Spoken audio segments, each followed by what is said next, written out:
The bookstore holds slip with my name and the wrong pickup time.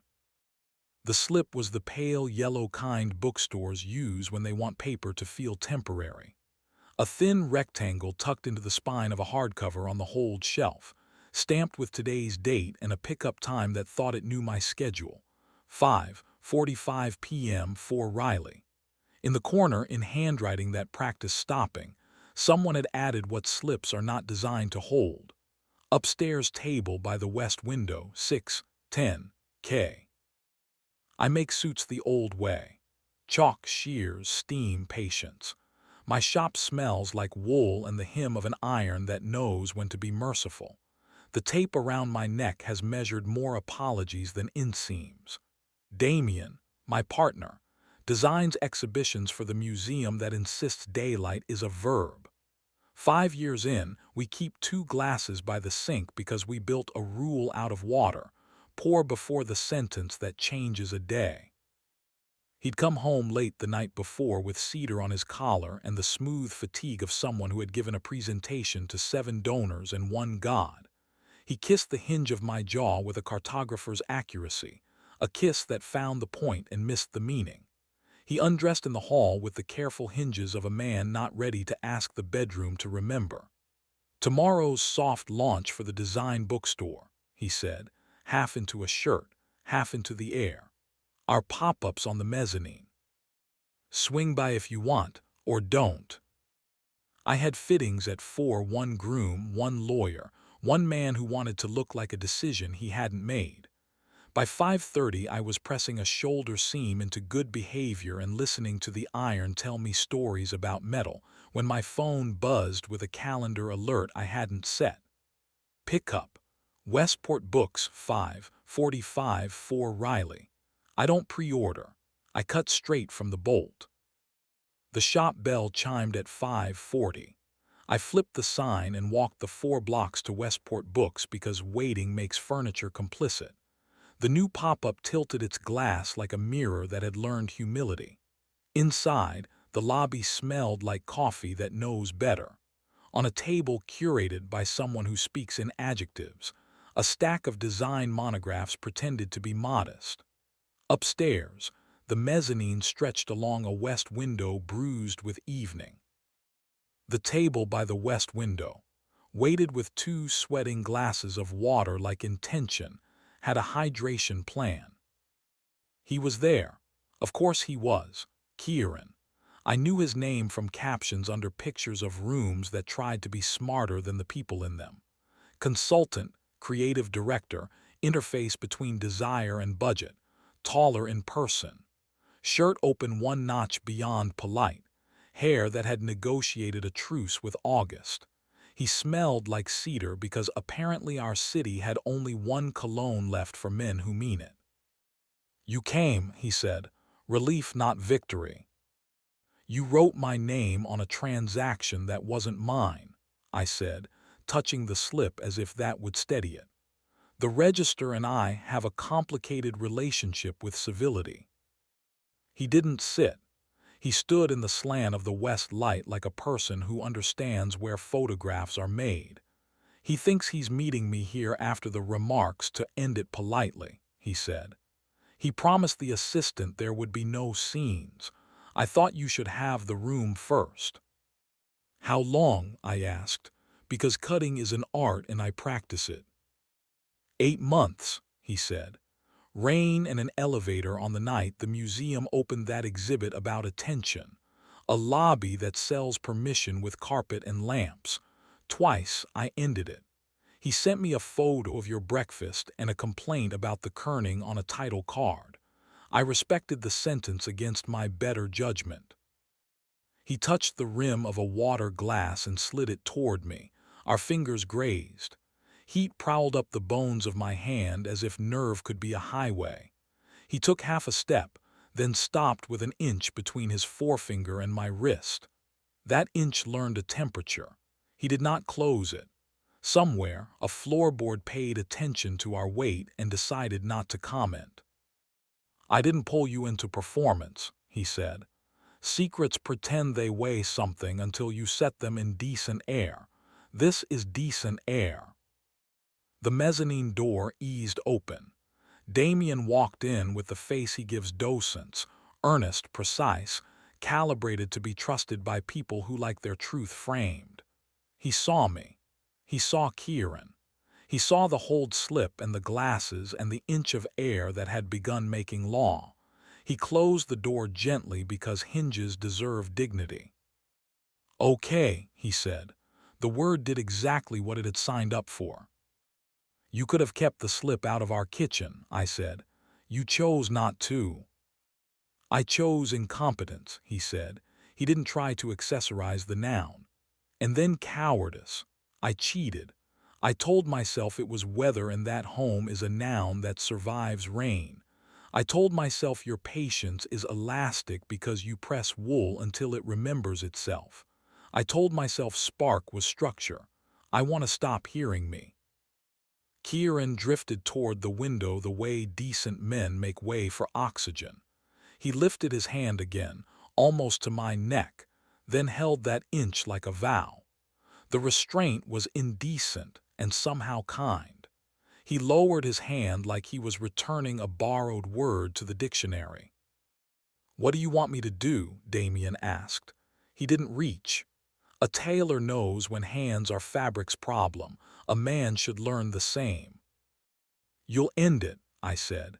"You'll sleep on the couch we refuse to call a guest anything. Next week you'll tell me what this was twice. Once with your museum voice that spackles narrative over bone, once with small words. I'll decide what my hands can hold without lying to my wrists." "I'll do that," he said. Kieran exhaled. He took one measured step, enough to let his breath navigate the space behind my ear without landing.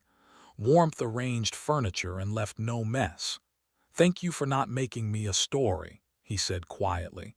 "We both would have believed you." He left without letting the door audition for punctuation. We stood there like two men preventing a fire with patience. A barista below frothed milk as if consent were a sound. A child in a corner tried on words like hats. Son gave up cleanly. A clerk shelved a book that didn't want to belong to anyone. "I'm not leaving tonight," I said. "We'll walk home without touching.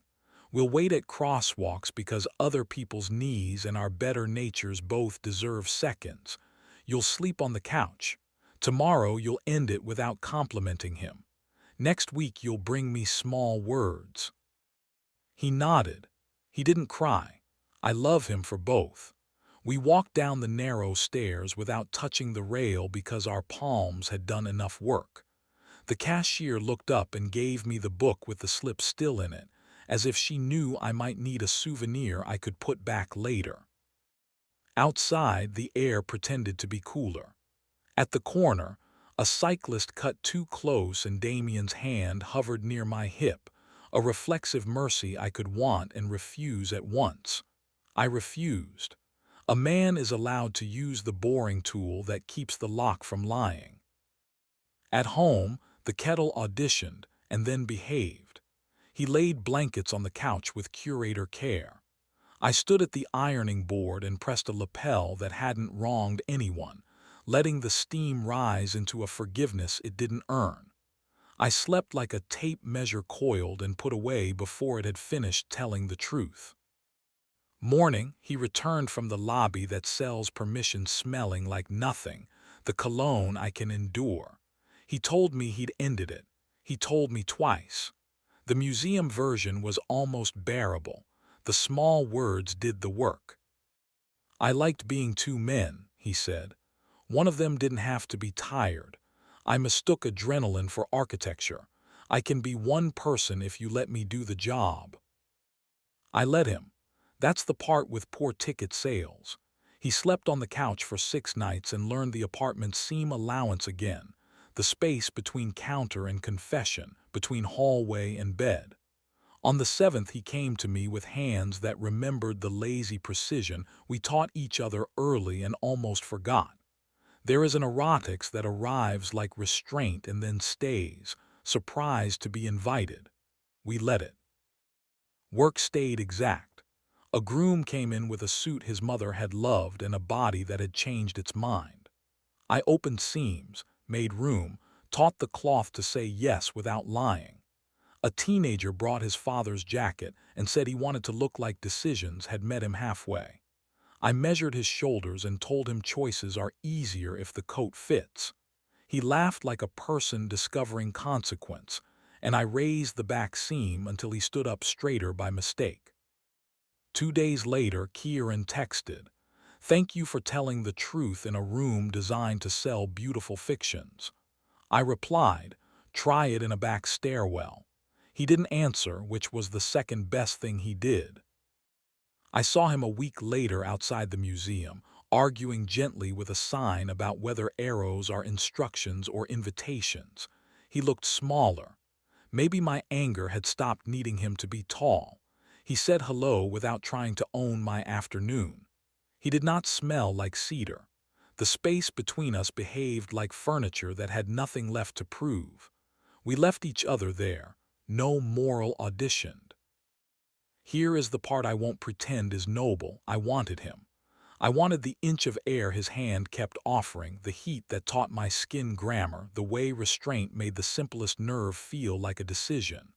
I wanted to make a mistake neat enough to narrate and survivable enough to star in. I didn't. Wanting is a sentence, not a command. Bodies vote. Ethics count. Boredom is a mercy if it helps you like yourself at noon. Damien and I adjusted our frame. 2 glasses before 3 sentences. Less reach, better touch. He leaves his phone face down in the ceramic bowl by the door like a man who has learned that containers save lives.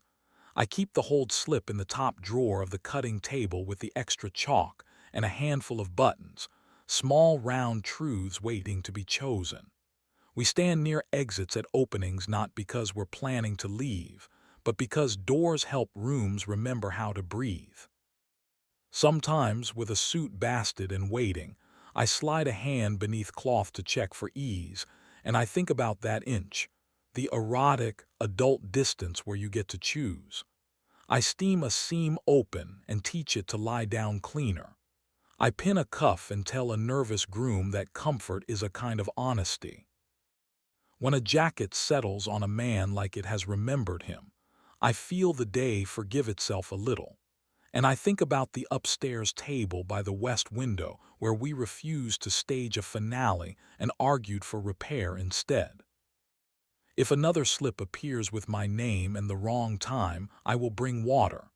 I will sit where the exit is obvious and refuse to call that cowardice.